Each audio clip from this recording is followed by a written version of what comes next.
In today's video, I am going to be breaking down Hugo Yimga. I hope I have pronounced his name correctly, but he is a fantastic international player. I had a comment saying, can I please break this player down? And of course, here I am, because I went to check out his tape and I was like, darn, this guy is good. So let's check out this how he plays and why I really like how he plays and the things that he does that you can incorporate into your game to eventually play pro as well, or get a D1 scholarship. One thing he does extremely well is the fact that he is very smart. So if you want to be smart as him, make sure to go check out the shooting guard blueprint that is down in the description below. He also jumps extremely high, so make sure to go check out the vertical jump training book that is also down in the description.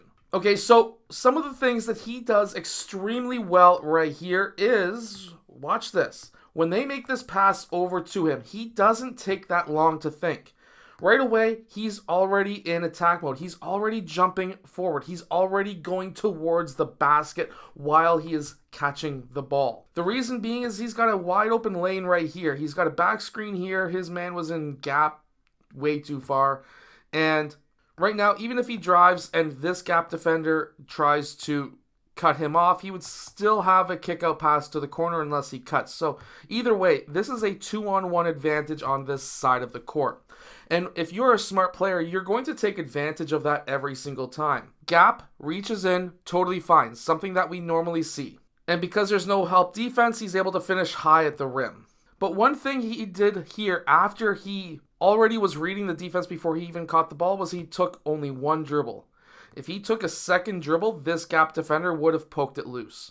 You have to be able to attack from the perimeter within one dribble. If you can't, and you don't know, or you are unable to take big steps to get to the rim, yes, he's over 6 feet tall, I get it, but even younger players should, if you're over the age of 11 or 12, should be able to go from here to here with one dribble. So if you can learn how to catch and go as fast as Hugo Yimga does right here, then guess what? You're going to be a very valuable player to your team. We can also see from this angle that he keeps the ball nice and high on his drive right there. This high gather, or just by keeping it high in general, keeps it away from reaching players' hands. Okay, so I'm going to tell you right now, any of these back screens at the point, if you just pop, as we see here, obviously this is part of the play, but if you just pop off of these screens, guess what happens? You're generally wide open because the guy who's using it as a screen, obviously a defender is going to be staying with him. Now, a lot of the teams are going to try and either blitz or stay with the man who has the ball. They're not usually worried about the guy who just set the screen. So he's actually usually open. This is actually a very simple play that you can run, or at least there is a simple play. This is not the same one, but there's a very simple play that you can run where you can have the point guard pass to a high post player. He then back screens and then he pops out. This player here who pops out from this situation is actually usually always open for the three-point shot. However, what we see here is his drive, and what he does on this drive, I really like. So his defender in this case is closing out, and his top foot was his right foot. We can see that from back here. The top foot's the right foot, which means that he's going to attack this right side, which would be Hugo's left side. He's going to be attacking left. And look at let's count how many dribbles he takes. That's 1, 2. One here, second one here. Because there was no gap to be able to steal the ball, he was able to get away with a second dribble. However, on his second dribble, he takes a hop step back in towards the middle of the key. See, the reason he does this is because when he blows by his man, as soon as he gets his shoulders past the shoulders of his defender, he needs to be able to cut him back off. And he does that by doing a pro hop step, whatever you want to call it, back in front of his defender right into the middle of the key. He's got a teammate who's boxing out his man, which is fantastic. It's lovely when teammates try to help you out like that. But just by attacking that left side, the top foot, and then cutting back in front once he got past that defender, that is what allowed him to be able to score this dunk. So coming off of this pin down screen, he was already looking to cut middle. We could see that by his shortening up of his steps right here, and the fact that his left foot was pointing in that direction. Generally speaking, if you're about to attack, your lead foot is going to be basically pointing in the direction as to where you're going to go. So you can actually use this as a defender if you just look at his feet or you use your peripheral vision to glance at a defender or an offensive player's foot. You can kind of know where they're about to go, but that takes a lot of peripheral vision. On the offensive side, however, Hugo cuts back in. He has the lane.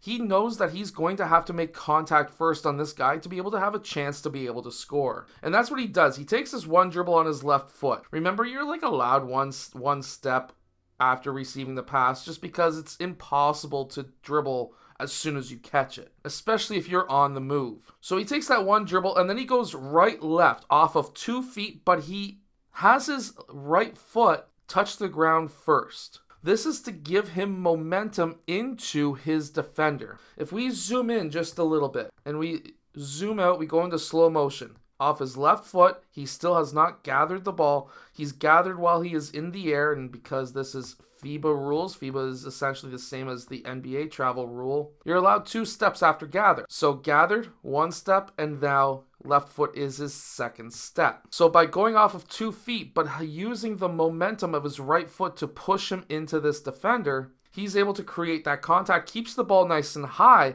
This is another thing that you have to be able to do, is to be able to finish high. And then he's able to finger roll that to the rim, and the referee called a foul on that, which is absolutely fantastic. So good foul and 1. From a different angle, I can really show you how he's able to do this. So he goes off his right foot and then his left foot right there. He gets his shoulder into the chest of that defender, and then he goes up with 2 hands. This is something that D1 university coaches look for right there. If you are attacking the rim and you are creating contact first on the defensive side and you go up with 1 hand, you're going to lose it, get blocked. You're not going to have the control that you need. But if you go up with 2 hands, as we can see right here, you are going to have the control. You are going to have the strength. Yes, he got hit. He is able to drop a hand then because he got hit and still finish with 1 hand. You kind of want to finish with 1 hand anyways. However, go up with 2 hands strong, get your shoulder into the chest of the defender, and that is what will create this gap, but also allow you to finish at the rim, as we can see right here. Now, I'm going to show you this angle because this is a much better angle of a totally different basket. So now he's attacking right here. Look at his shoulders, much lower than the defender's shoulders, which is something that you need when you're attacking the rim. He also has a good angle on his lower body so that he has the momentum and strength to be able to get into this defender. Remember, low man wins, but first contact wins as well. Defense contacts you first, you're finished. You contact the defense, you win. Also, just notice he has really long arms. That's something that is a massive bonus when you're playing basketball. But here, when he attacks this basket, look how much pressure he's trying to put into this defensive player. Notice how his outside foot contacts the ground first, and then he goes to his left foot, essentially going off 2, but of course this second one is contacting the ground last. He's then able to go up off of 2 feet, but by going right foot, left foot, which is our left right, but for him, his right foot and then his left foot, by doing that, he was able to get the gap that he needed to land on 2 feet and then to go up with 2 hands, 1 hand at the end, and then finish. He got hit at the end, foul and 1. However, right foot, left foot. He pushed forward. He didn't technically push into this defensive player, but by just making that contact, that is what allowed him to have that gap, and he was able to finish that and 1 play. Hugo Yimga, I hope I have pronounced your name correctly, is a fantastic player. I really like how he plays. He's able to get into his defender, make contact first. He's got a long wingspan, and he plays extremely smoothly. If you want to be an elite player like him, this is how you play basketball. Really quickly, make sure to go check out the shooting guard blueprint that is down in the description below, but also make sure to go check out the vertical jump training book if you want to be able to jump higher and dunk like Hugo. Anyways, I'll see you guys again in my next video.